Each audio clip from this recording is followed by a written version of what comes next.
Welcome to Penrose Learning, where we make understanding easy. You start by opening Visual Studio Code and getting straight to the theme picker. Press Ctrl+K then Ctrl+T, or hit Ctrl+Shift+P and type Color Theme to open the list. This shows installed themes immediately.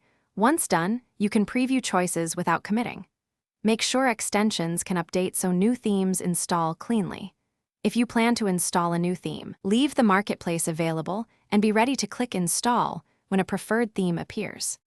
Once the picker shows options, continue by installing or previewing themes. Open the Extensions view with Ctrl+Shift+X and search for terms like dark, light, or high contrast.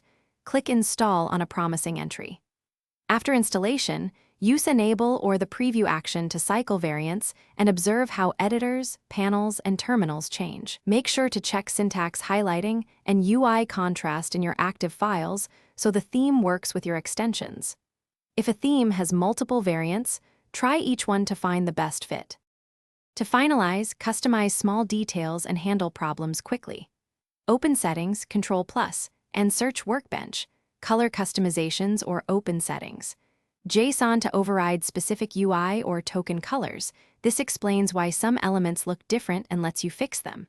If colors or icons are wrong, reload the window with Ctrl+R, disable other theme extensions that conflict, or reinstall the theme.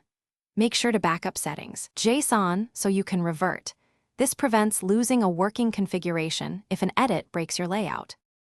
Thanks for watching. If this was helpful, leave a like and consider subscribing. See you next time.